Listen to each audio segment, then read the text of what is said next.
6, 17, 18, 19, 20, 21, 22, 23, 24,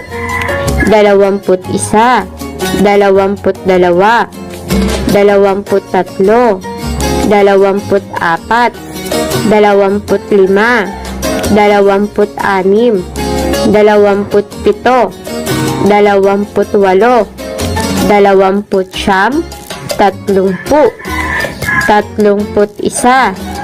28, 29, 30, 31, 32, 33, 34, 35, 36,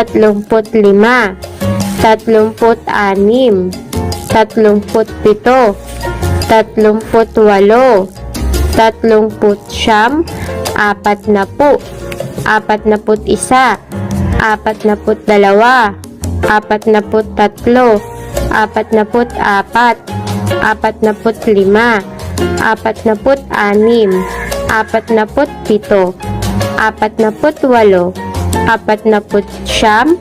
49, 50. Ayan, mahusay. Alam niyo na kung ano ang tamang bilang ng 1 hanggang 50. Ayan mga bata, nagawa na natin ang ating mga daily routine. Ngayon naman ay ihanda mo ang iyong sarili sa ating bagong aralin para sa araw na ito. Ngunit bago tayo magsimula sa ating aralin, tayo muna ay magbalik-aral. Okay mga bata, anong ating gagawin? Bilangin natin ang bawat pangkat at ikakahon natin ang tamang sagot. Nasa ibaba ang pagpipilian. Handa ka na ba? Simulan na natin. Dito sa aking unang tinuturo, ano ang tamang bilang ng nasa pangkat na ito? Sabihin mo nga. Okay. Tingnan natin. Tama, ang nasa unang pangkat ay 4. Sa ikalawa naman na tinuturo ko ngayon, ilan ang bilang ng mga ito? Sabihin mo nga sa akin. Lakasan mo nga. Okay, tingnan natin. Tama. Ang nasa pangkat na ito ay may bilang na 3. Dito naman mga bata, ilan ang bilang ng mga dahon? Sabihin mo nga sa akin.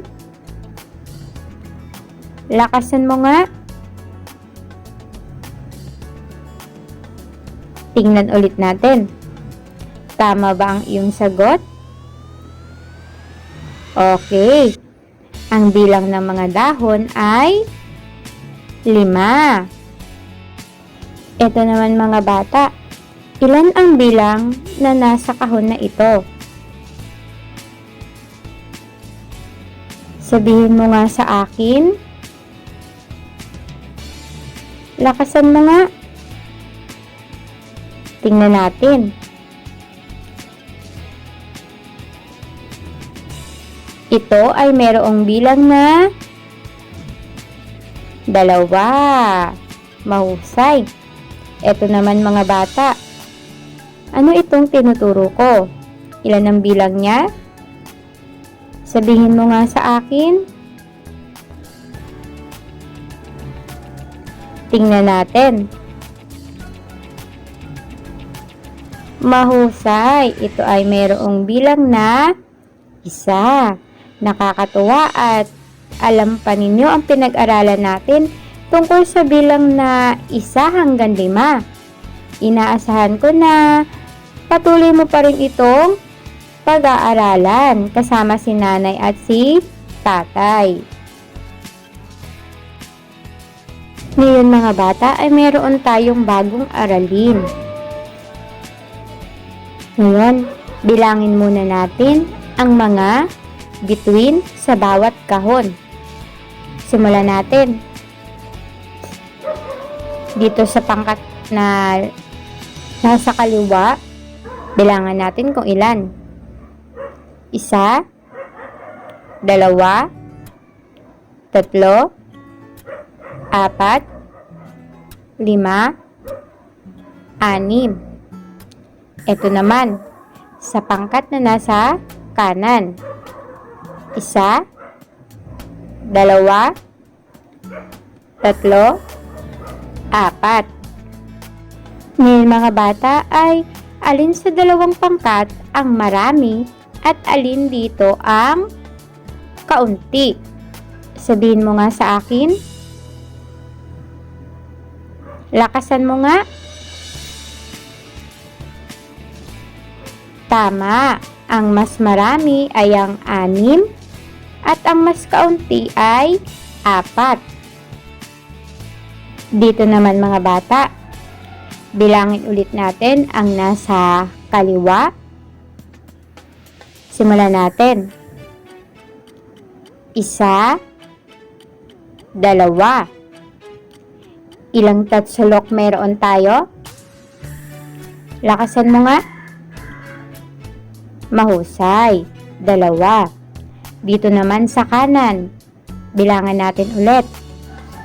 1, 2, 3, 4, 5, 6. Ngayon mga bata, alin sa dalawa ang mayroong kaunting bilang? Tama, ang nasa kaliwa ang mayroong kaunting bilang. Alin naman sa dalawa ang mayroong marami o mas marami ang bilang? Sabihin mo nga sa akin. Tama, ang nasa kanan ang mas marami ang bilang. Dito naman mga bata, bilangin natin ang bawat hanay kung ilan. Kung ilang puso mayroon. Simulan natin. Magsimula tayo ulit sa kaliwa. 1, 2, 3, 4. Sa kanan naman. 1, dalawa, tatlo, apat, lima, anim, pito. Alin sa mga ito ang mas marami at alin dito ang mas kaunti? Sabihin mo nga sa akin. Mahusay. Ang nasa kanan ay mas marami at nasa kaliwa naman ay mas kaunti. Mga bata, napansin niyo ba yung tanong ni teacher sa tuwing tayo ay matatapos magbilang? Ano ang tinatanong ko? Okay, ang tinatanong ni teacher palagi ay alin ang mas marami at alin ang mas kaunti. Kapag sinabi nating marami mga bata, ito ay mas mataas ang bilang o more.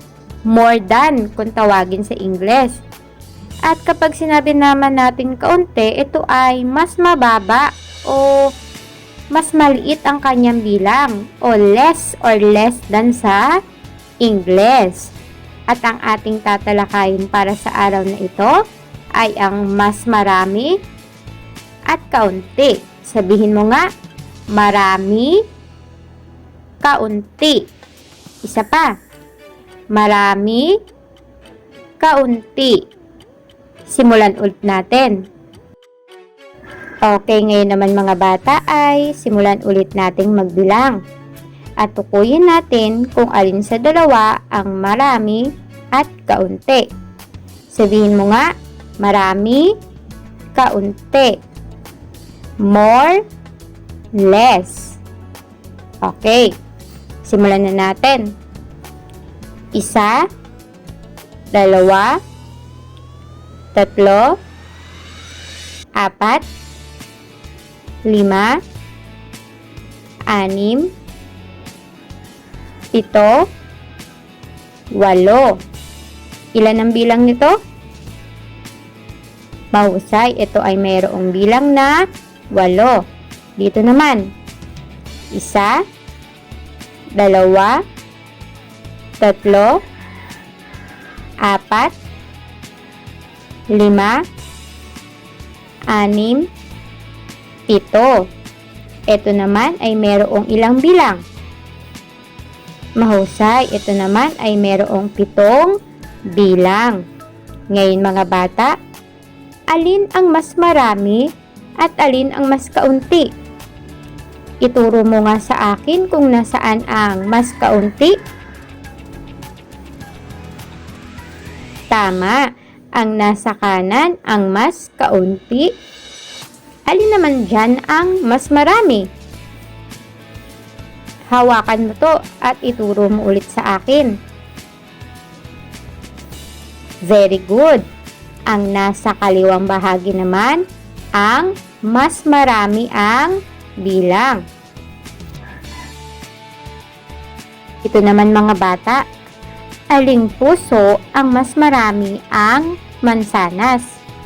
Ituro mo nga sa akin. Ngayon, sabihin mo ang bilang ng mas marami ang mansanas. Tama, ito ay mayroong 5 bilang. Ngayon, hawakan mo nga at bilangin mo ang mas kaunti ang bilang o kaunti ang bilang. Ilan ang bilang nito? Tama, ito ay mayroong 4 na bilang. Mahusay. Ngayon mga bata, sabihin mo kung ito ay marami o kaunti. Ano itong tinuturo ko? Marami o kaunti? Lakasan mo nga. Tama, ito ay marami. Ito naman. Ano itong tinuturo ko? Marami o kaunti? Tama, ito ay mayroong kaunti ang bilang. Ngayon mga bata, tignan mo ang dalawang pangkat ng bola. Sabihin mo sa akin kung ang tinuturo ko ba ay marami o kaunti. Eto mga bata, ano ito? Marami o kaunti? Lakasan mo nga. Mahusay, ito ay merong kaunti ang bilang. Eto naman mga bata. Ito ba ay marami o kaunti? Tama, ito naman ay marami. O, eto naman mga bata, tignan mo ang dalawang pangkat ng aso. Alin sa dalawang pangkat ang marami at alin ang kaunti? Sabihin mo nga.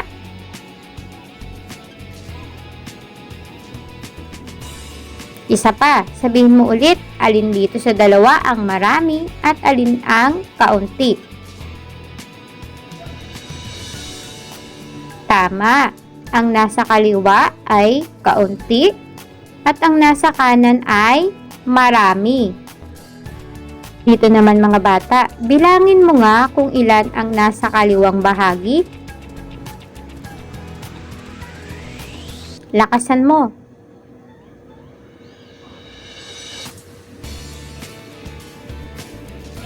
Ilan naman ang nasa kanang bahagi? Bilangin mo.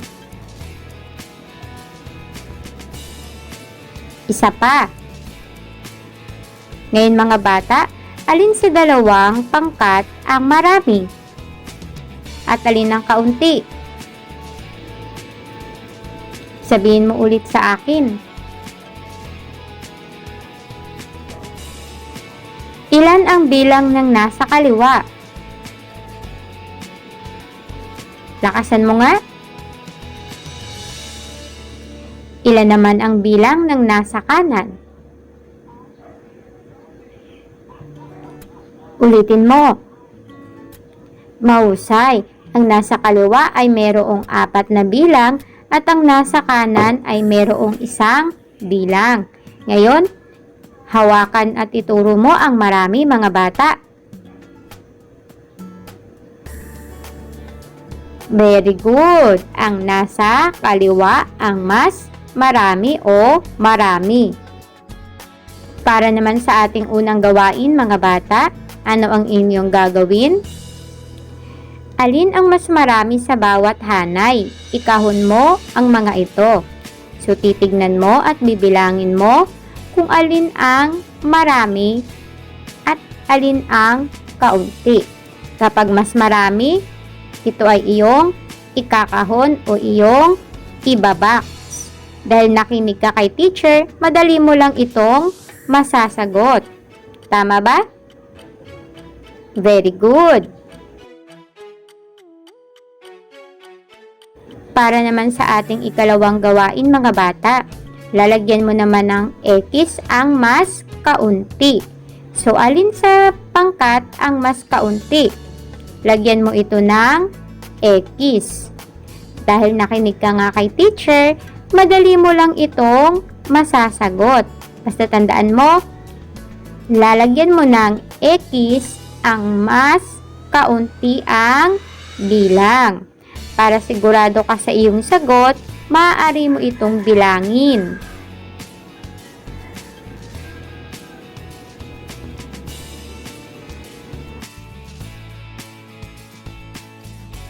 Para sa ating ikatatlong gawain, anong iyong gagawin? I-connect sa masayang muka ang mas marami. So, katulad ng ginawa mo sa ilang ating gawain, bilangin mo ang mga nasa larawan at kung alin ang mas marami dyan, ay i-connect mo sa masayang muka o sa happy face. Kayang-kaya mong gawin yan, hindi ba? Okay. At para naman sa ating huling gawain, anong iyong gagawin? Kulayan ang pangkat na mas marami at lagyan ng X ang pangkat na mas kaunti. So, bibilangin mo ulit ang bawat hanay Kung alin ang mas marami, ito ay kukulayan. At kung alin naman ang mas kaunti, ito ay lalagyan mo ng X. At syempre, kayang-kaya mong gawin yan, hindi po ba? Tama ba si teacher? Mahusay kasi ikaw ay nakinig at inunawa mo ang ating aralin. At dahil nakinig ka sa akin, syempre bibigyan kita ng award, hindi ba? Kasi ikaw ay nakinig at inaasahan ko na naintindihan mo ang ating aralin. Kaya itong bituin ay para sa iyo. Sana nagustuhan mo. Okay, ngayon mga bata, hindi ba napakadali lang ng ating aralin para sa araw na ito? Tama ba? Okay. Dahil ikaw ay nakinig at ikaw ay inunawa mo ang ating aralin, ay nakatanggap ka kay teacher ng reward, ng bituin, o kung anong regalong ibinigay ni teacher sa'yo. Ngayon naman mga bata, di ba napakadali lang ng ating aralin at natutunan mo? Tama ba? So kapag ikaw ay nakinig at inunawa ang ating aralin, madali mo lamang matututunan ang ating mga aralin. Bago man ito sa iyong pandinig o ito ay naririnig mo na. So madali lang nating ma-pick up ang ating mga bagong lesson. At dahil dyan mga bata, nakita ni teacher na kayo ay nakinig at naintindihan ng aking itinuro sa araw na ito, si Teacher Sandy ay magpapaalam na. Okay? Pero bago ako magpaalam, may iwanan ako sa inyo. Ito ay lagi nating tatandaan. Ang batang katulad mo ay hindi dapat nagsasabi ng hindi mo kaya. Lagi mong tatandaan, ang lagi mong sasabihin ay kaya ko ito. Ulitin mo nga. Ang batang katulad ko ay hindi dapat nagsasabi ng hindi ko kaya. Ang lagi kong iisipin at sasabihin ay laging kaya ko itong gawin. Okay? So dahil dyan mga bata, ako ay magpapaalam na sa inyo.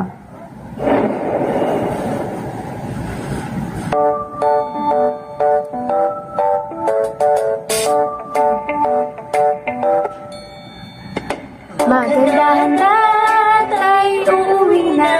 Bukas na ulit tayo magkikita. Paalam na sa'yo. Paalam na sa'yo.